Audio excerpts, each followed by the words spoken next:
राही मासूम रजा जी के बहुचर्चित उपन्यास आधा गांव के पिछले एपिसोड में हमने बाल सुलभ मन किस तरीके के ख्याल बुनता है एक ही पल में, इन सब चीजों के ऊपर चर्चा करी और साथ ही ये भी जाना कि हिंदू जाति व्यवस्था जिस तरह काम करती है मुसलमानों में भी निम्न जातियों को लेकर वैसा ही जो है सोचने समझने का तरीका है। बात शुरू होती है कि किस तरीके से राही मासूम रजा जी अपने दोस्तों को बताने के लिए उतावले होते हैं कि इस बार मजलिस में वे बेहोश होने की प्रैक्टिस कर कर आए हैं, लेकिन उन्हें पता चलता है कि उनका दोस्त फुट्टू भी मजलिस में बेहोश होने वाला है। वे अपने दोस्त फुट्टू को धमकाते हैं कि इस बार मैं होऊंगा बेहोश अकेले, अगली बार तू हो जाना। और इस बात को लेकर दोनों दोस्तों में तकरार होती है और राही मासूम रजा जी को लगता है कि उन्होंने अपने दोस्त का कत्ल कर दिया है। अब उन्हें पुलिस पकड़ कर लेकर जाएगी और उनके ऊपर मुकदमा चलेगा। लेकिन दूसरे ही पल उन्हें ख्याल आता है कि उनके अम्मू जो हैं वो बेहतरीन वकील हैं और उन्हें बचा लेंगे। और अंत तक आते आते एपिसोड में उन्हें पता चलता है कि उनका दोस्त फुट्टू जो है वो जिंदा है, उसे सिर्फ सर पर मामूली चोट आई है, तो उनकी जान में जान आती है। और साथ ही यहाँ पर हमने जाति व्यवस्था किस तरह काम करती है यह भी देखा। अब ये सिर्फ हिंदुओं तक ही सीमित नहीं रह गई है, दूसरे लोग भी हिंदुओं को इमिटेट करते हैं जाति व्यवस्था को लेकर। जुलाहों के लड़कों के साथ खेलने वाला इंसिडेंस भी हमने जाना कि किस तरीके से गया अहीर जो है वो आकर फाइनली इन्हें समझाते हैं कि आप मीर के लड़के हैं और आपको जुलाहों के लड़कों के साथ कबड्डी नहीं खेलनी चाहिए। और इनके जो बुजुर्ग हैं जुलाहों के घर जाकर उन्हें धमकाकर भी आते हैं कि आइंदा इस तरह की गुस्ताखी ना की जाए। तो इससे पता चलता है कि जिस तरीके से सवर्ण हिंदू जो है वो निम्न जातियों के साथ व्यवहार करते हैं, ठीक उसी तरह का व्यवहार जो है मुसलमान लोग भी करते हैं निम्न वर्ग के लोगों के साथ। और एपिसोड हमने खत्म किया था कि सभी जो है औरतें वो जनाना इमाम बाड़े की तरफ बढ़ जाती हैं और एपिसोड को हम वहीं से पिक करेंगे। तो चलिए मेरे साथ। जय भीम, मैं शालिनी और आप देख रहे हैं अंबेडकर नामा। तमाम औरतें जनाना में इमाम बाड़े की तरफ बढ़ी। इस इमाम बाड़े के बारे में अजीब अजीब बातें मशहूर थीं। मशहूर था कि हर जुम्मे विदिन ब्रैकेट शुक्रवार की रात को इसमें जिन्नात मजलिस करते हैं, इसलिए शाम के बाद कोई उधर से गुजरता ही नहीं था। लेकिन मुहर्रम के चांद के मानी ये होते हैं कि इमाम हुसैन करबला से हिंदुस्तान आ गए हैं और इमाम बाड़ा जिन्नात के हाथ से निकल कर आदमियों के कब्जे में हो जाता है।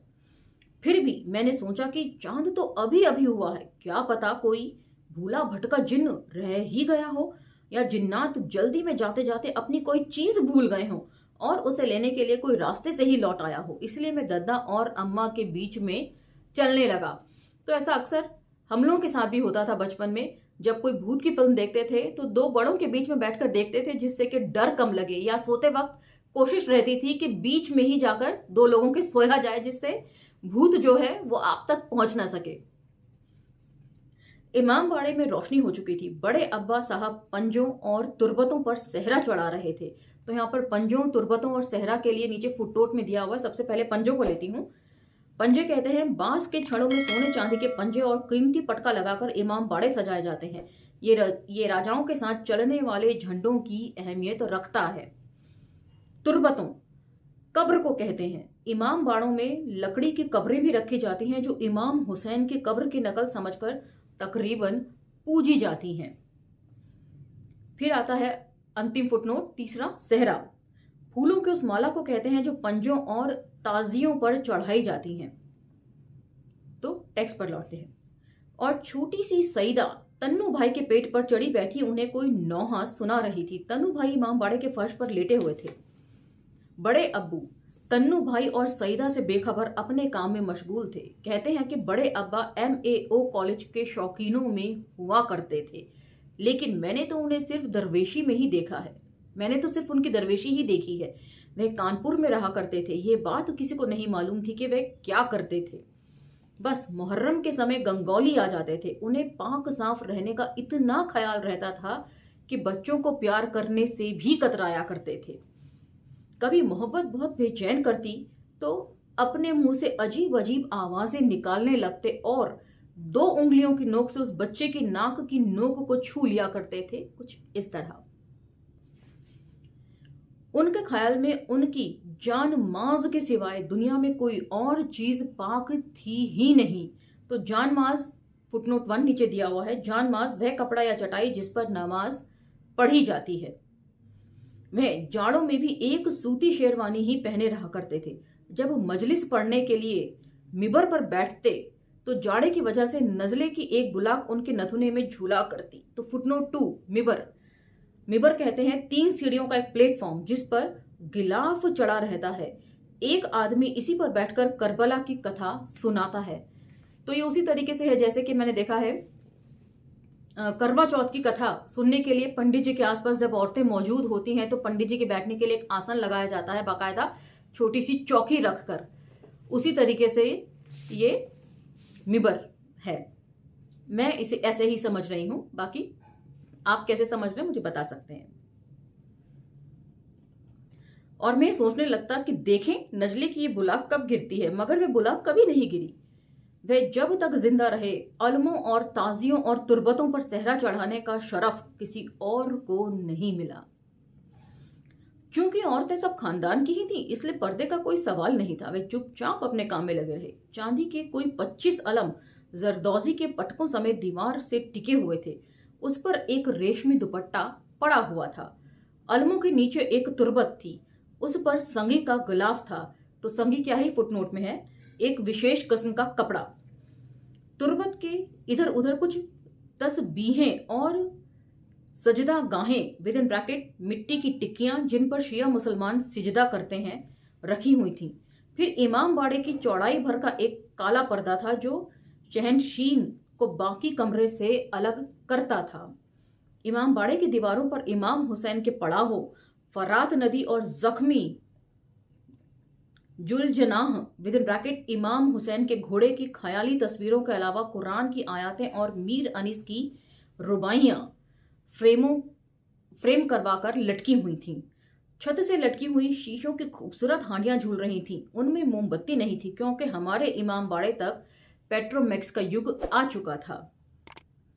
इन हाड़ियों के इधर उधर शीशे के बड़े बड़े रंगीन कुमकुमे टंगे हुए थे। इन कुमकुमों में कमरे के लोगों की परछाइयां नाचा करती थीं। बड़े अब्बा साहब सहरे चढ़ाने और शरबत नजर करने के बाद चले गए। बीबियों ने चूड़ियां चढ़ाई। तो यहां पर अगेन नीचे फुटनोट में दिया हुआ है कि चूड़ी चढ़ाना क्या होता है।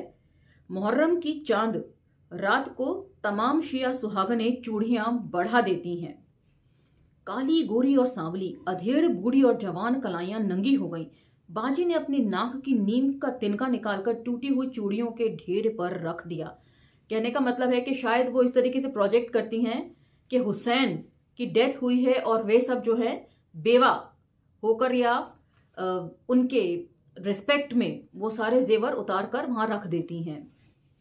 तो बाकी जो जानकार हैं वो मेरा मार्गदर्शन जरूर कीजिएगा कमेंट सेक्शन में, क्योंकि पढ़ाई लिखाई जो है वो 2 वे कम्युनिकेशन से आगे बढ़नी चाहिए।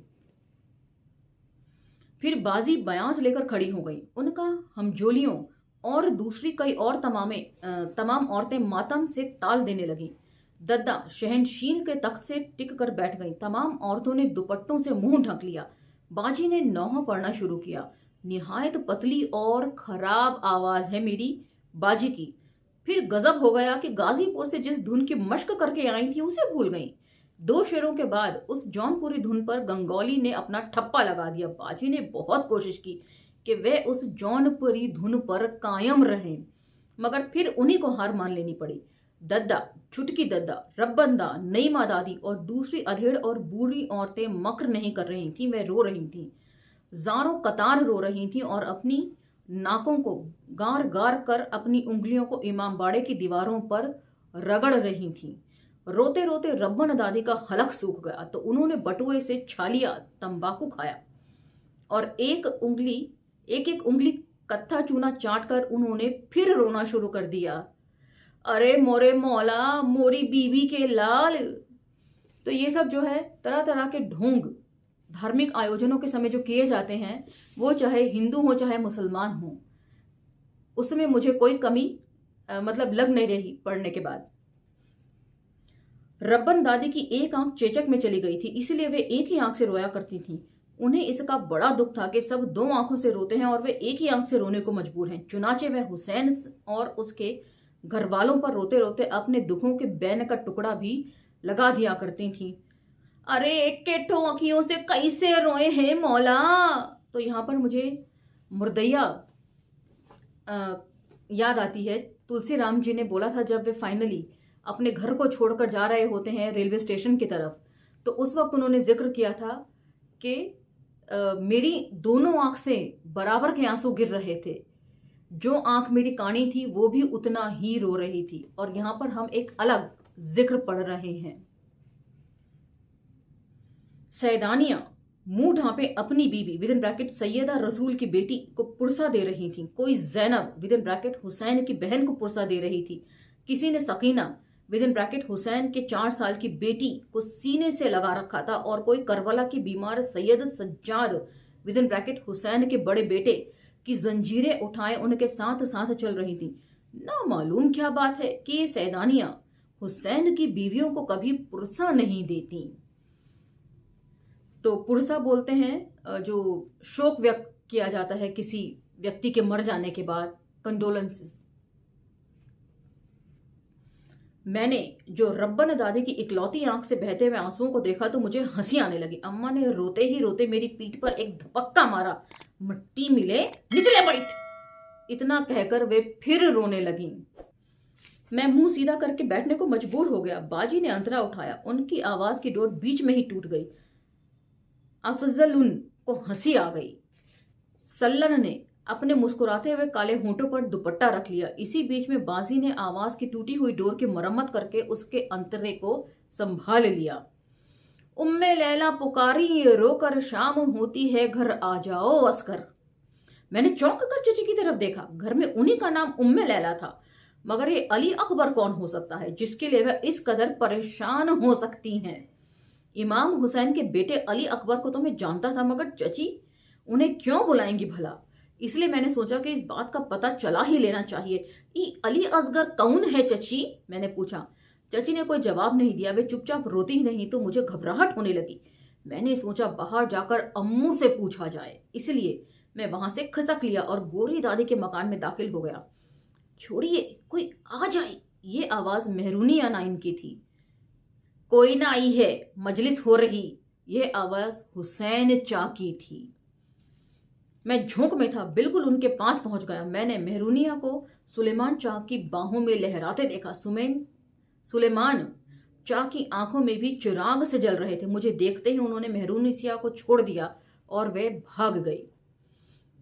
सुलेमान चा अम्मू के दूध शरीकी भाई थे, गंगौली ही में रहा करते थे। इन दिनों उनकी उम्र 36-35 साल रही होगी। भरा हुआ कसरती बदन था, लंबा कद, हल्का सांवला रंग, बड़ी बड़ी गहरी भूरी आंखें। लोगों का ख्याल था कि उन्हें नमाज, रोजे और कसरत के सिवाय और कोई शौक नहीं है और औरतों से तो वे दूर भागते हैं। चुनाचे दद्दा ने बहुत कहने सुनने के बाद भी उन्हें शादी नहीं की, लेकिन चूंकि वे दद्दा का कहना टाल नहीं सकते थे, इसलिए अपनी देखभाल के लिए उन्होंने घर में एक चमाइन डाल दी थी। तो ये उन सुलेमान चा का जिक्र है जिनके लिए कहा जाता था कि वे औरतों से दूर भागते हैं, और यहाँ पर उन्होंने अपने घर में एक चमाइन भी डाल रखी है और मेहरूनिया एक अन्य औरत के पीछे भी वो लट्टू हुए जा रहे हैं। ये चमाइन उनके 3 बच्चों की मां भी थी। उसका सारा खर्च सरकारी खजाने विद इन ब्रैकेट जमींदारी के खजाने से चलता था, यानी साल भर का गल्ला उन्हें जहीर चा की जमींदारी से मिलता था। उनके कपड़े लत्ते की जिम्मेदारी अम्मू के सर पर थी। उनका बड़ा लड़का अकबर अली मौलवी कुर्बान अली के मदरसे में पढ़ता था और अब्बा उसे 5 रुपए महीने का वजीफा दिया करते थे। उनकी बड़की बच्चन इस घर से उस घर आने जाने में सीना परोना सीख रही थी। वह 7 या 8 ही साल की थी, मुझसे बस 2 दिन छोटी थी और मुझे बहुत अच्छी लगा करती थी।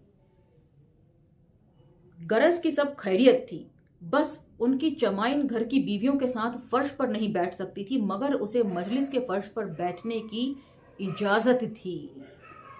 बात यह है कि उसकी आवाज बहुत अच्छी थी। सुलेमान चा उसे 2-3 नौहें याद करवा दिए थे।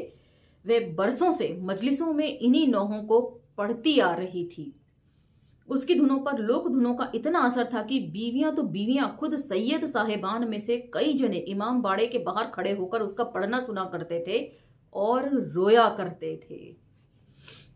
तो ये हाले बयां है कि जो चमाइन है वो बाकी औरतों के साथ घर की नहीं बैठ सकती हैं। बार बार इस चीज का जिक्र इस उपन्यास में अब तक हमने जाना है कि घर की जो औरतें होती हैं वो कितनी इज्जतदार होती हैं। बाहर से कलमी लड़के और लड़कियां आप अपने घरों में रख सकते हैं, लेकिन उन्हें अधिकार नहीं होता कि वे बाकी औरतों के साथ जो है बैठ सकें, उठ बैठ सकें और घर के किसी भी मामलात में दखल अंदाजी कर सकें। लेकिन धर्म के मामले में उन्हें सब कुछ माफ है। यदि वे आपके धर्म को मानकर नौहा पढ़ सकती हैं इस तरीके से। न वह मुसलमान हुई और न ही सुलेमान शाह ने उसे मुसलमान बनाने की कोई कोशिश की, और वह झंगटिया बो ही कही जाती हैं। झंगटिया से जब उसका विवाह हुआ था तो वह 18 साल की थी और वह 4 साल का था। तो भारतीय समाज व्यवस्था की एक और कुप्रथा में दिखाई दे रही है। मुझे लगता है औरतों को जब जलील करना होता था या उन्हें सजा देनी होती थी, हमने कैथरीन मेयो में इस चीज का जिक्र पढ़ा था, तो छोटे बच्चे से किसी औरत की शादी करवा दी जाती थी कि इसकी जवानी जो है तरसने में ही निकल जाए।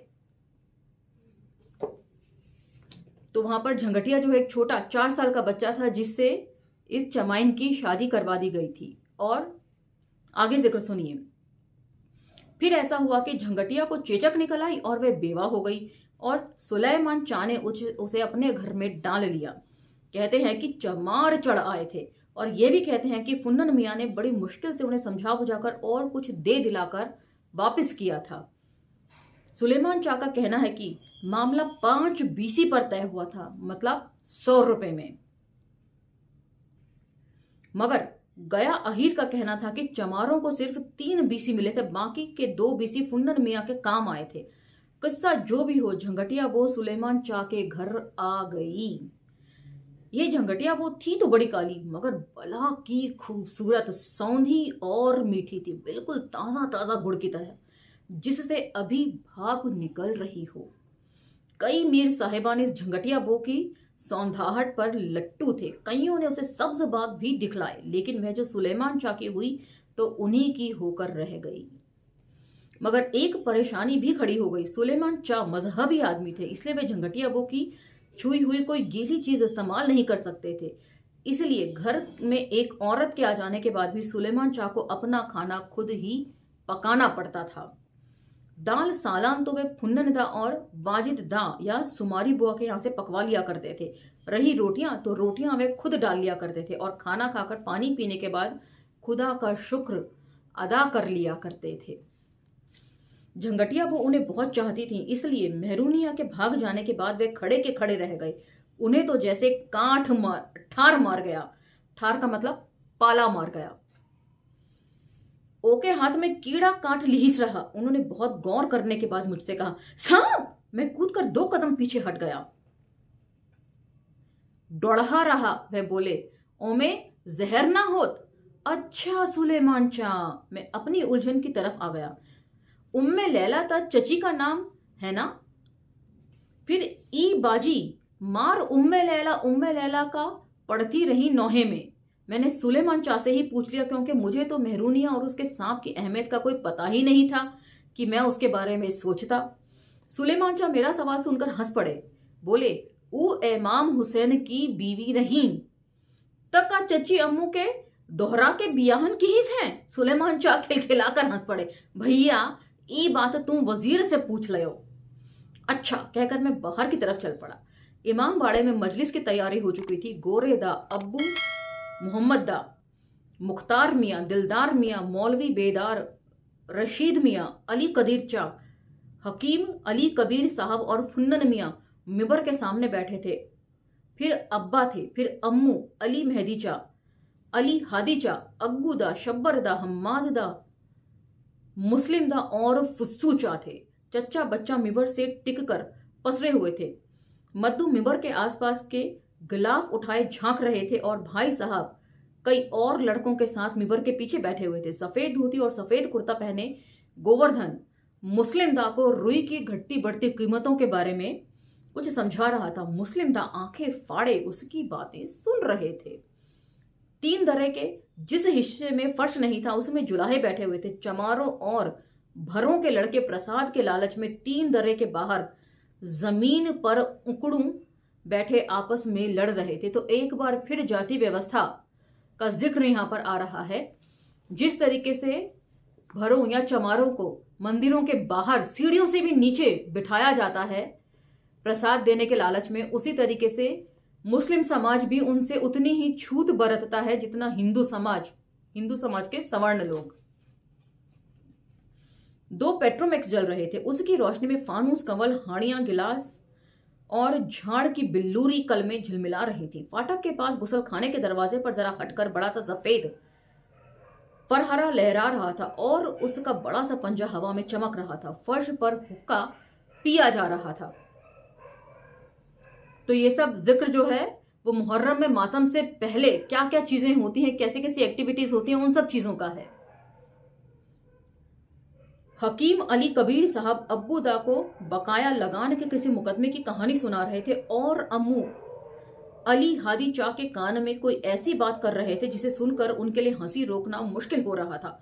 मौलवी बेदार गोरेदा को किसी शादी नामे के शेर सुना रहे थे। तो शादी नामा क्या है यह भी नीचे फुटनोट में दिया हुआ है। यह एक किस्म की नज्म होती है जिसमें किसी शादी का आंखों देखा हाल बयां किया जाता है। यह तारीफ में भी हो सकती है और बुराई में भी हो सकती है।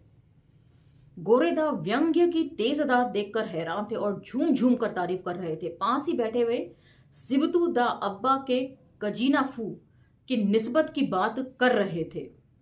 मैं सीधे अम्मू के पास जाकर उनकी गोद में बैठ गया। उन्होंने मेरी गर्दन के पिछले हिस्से पर अपनी नाक रगड़ दी। मैं खिलखिलाकर हंस पड़ा। तमाम लोगों ने चौंक कर मेरी तरफ देखा। मैंने जल्दी से मुंह लटका लिया। आज तक्कनचा गोदमवा पर कौनों लड़के को मारते रहे, मैंने अम्मू से कहा। अम्मू ने अली हादी चा की तरफ देखा। वे मुस्कुरा दिए। ऊ मार रोता रहा। मैंने अपनी बात पूरी कर दी। अच्छा, हम उन्हें डांट देंगे, अली हादी चा ने कहा। और का चची की पहली शादी इमाम हुसैन से भई रही, मैंने सवाल किया। अम्मू और अली हादी चा के लिए हंसी रोकना मुश्किल हो गया। दोनों ने बहुत कोशिश की मगर फिर हंस ही पड़े। अग्गुदा ने भी कहकहा लगाया। चचा बच्चा और फुस्सू चा दूर थे मगर उन्होंने जो अपने वजीर भाई और हादी भाई और अग्गू मामू को हंसते देखा तो समझे कि जरूर कोई हंसने की बात है। तो उन्होंने भी हंसना शुरू कर दिया। मतलब बिना बात जाने ही दूसरे को देखकर हंसने लगे। मैं हैरान कि आखिर किस्सा क्या है। अरे मया वजीर क्या बात है, गोरेदा ने पूछा। अम्मू ने उन्हें बड़ी मुश्किल से बात बताई। वे मुस्कुरा दिए। फिर उन्होंने मुझे अपने पास आने का इशारा किया। मैं मुजरिमों की तरह उनके पास गया और गर्दन झुकाकर बैठ गया। हजरत अली अकबर की वालिदा का नाम हजरत उम्मे लैला था, उन्होंने कहा। बाकी बाकी नहीं, उन्होंने मुझे टोका। बाकी बोलना गंवारों का काम है, लेकिन या मगर कहो। तुम्हारी चची का नाम उन्हीं हजरत उम्मे लैला के नाम पर रखा गया है। चूंकि ये बात गोरेदा कह रहे थे इसलिए मैं मान गया था, मगर ये बात मेरे हलक से नहीं उतरी। मैं वहां से सरक ही लेना चाहता था क्योंकि भाई साहब मिबर के पीछे बैठे गप लड़ा रहे थे और मेरा मुंह चिढ़ा रहे थे। मगर गोरेदा ने तो जैसे फैसला कर लिया था कि वे मुझे पूरी करबल कथा सुनाकर ही दम लेंगे। इसलिए मैं मदीना से मक्का, मक्का से करबला, करबला से कूफे, कूफे से दमिश्क और दमिश्क से फिर करबला और करबला से मदीना आने जाने में थक कर चूर हो गया। मुझे नींद आने लगी मगर भाई साहब अपने हाथों के इशारे से कोई संदेशा भेज रहे थे। मैंने जो इशारा पहचान कर पीछे देखा तो देखता हूं कि कल्लू कक्का अफीम की पिनक में है। उनका सिर जमीन की तरफ झुकता चला जा रहा है। उनके खुले हुए मुंह से लार टपक टपक कर उनकी महली सफेद दाढ़ी में जज्ब हो रही थी। ठीक उसी वक्त बड़े अब्बा साहब ने इमाम बाड़े का हरा तोड़कर दरवाजा खोल दिया। लोगों ने खड़े होकर अलमों को मुजरा दिया। वाजिदा दा ने कंधे से अंगूछा उतारकर दाढ़ी पोंछी और रोने की तैयार हो गए। चच्चा बच्चा ने दामन से चश्मा साफ किया। सुज्जन दा ने कक्का को टहोका दिया, मजलिस शुरू हो रही है। तो अब आज का एपिसोड हम यहीं विराम देते हैं।